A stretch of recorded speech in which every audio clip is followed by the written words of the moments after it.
Good morning. So, one of the things that I've been really enjoying as we talk about perfectionism in the Organize Your Life Club is that it's helped me see areas where I've really grown and also kind of look back and see areas where I used to struggle and realize how much growth there's been. And I like seeing that in clients, but I don't always do it for myself because it's just not how I function. I'm usually more goal oriented. And however, I realized in the past week that I've kind of hit one of those goals. And so I took a little bit of time this morning during my quiet introspective time to think about patterns in my life that helped me get to where I am today. And one of the things that I've realized is that our core values don't really change. Sometimes there are things that we don't necessarily understand how they're going to play out yet, but they usually come up later in life. So, for example, I used to want to be a history teacher, which is actually really funny because I love my children. My children are amazing. I don't enjoy watching other people's kids though. It's just not really fun for me. But people would ask me why. And, because it's the things that they ask you when you're, like in high school, as if you know what you're going to do with your life in high school.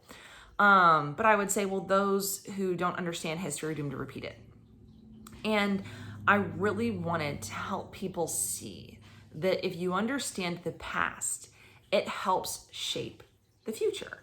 And understanding the past can help you skip over some of the sticky parts to get to where things are better. So, which is funny because now a lot of what I do in the Organize Your Life Club, especially in my monthly membership program, is I'm helping people work at understanding where they are by knowing the things that have helped make them who they are. And those are the good things and the bad things. It includes money blocks, it includes mindset blocks, it includes any traumas you had in the past. It includes really good things though. It includes positive money stories or other just lifestyle stories that you hear.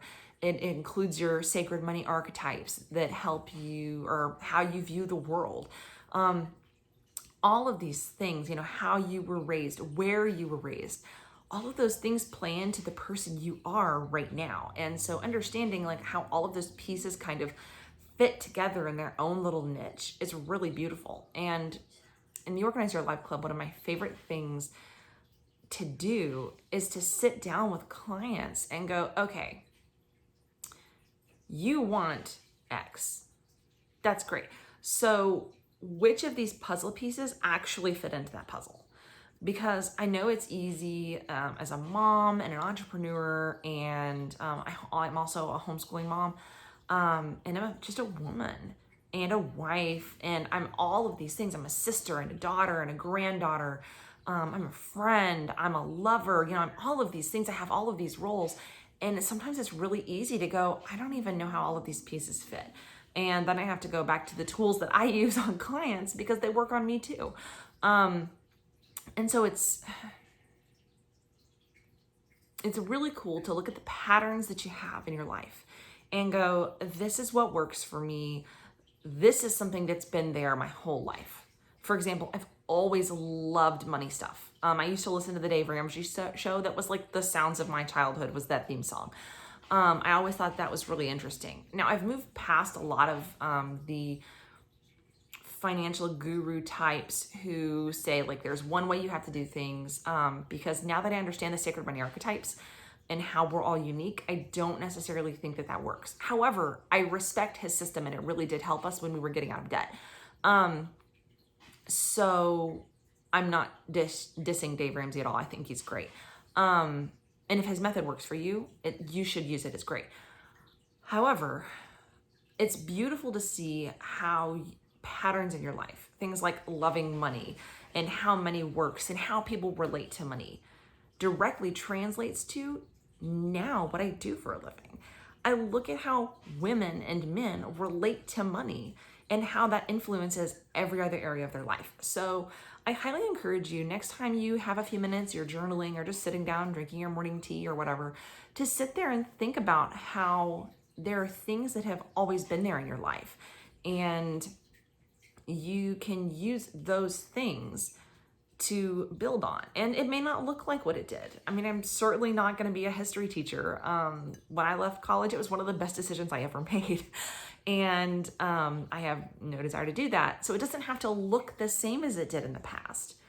But those things are often keys to what you can do with your life, what kind of business you can make, if that's where you want to go.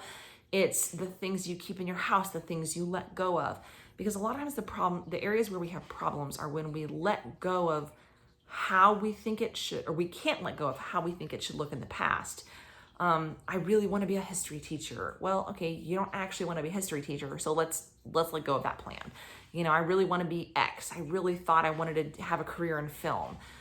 Okay, do you actually want a career in film still? Or are there aspects of it that you want, but you don't know where else you can find those? Whatever those things are, those are the things that it's time to acknowledge what you love about them, then let them go. So that's my tip for you guys who are in the Organize Your Life Club. And I can't wait to hear what you have to say. All right, see you guys tomorrow.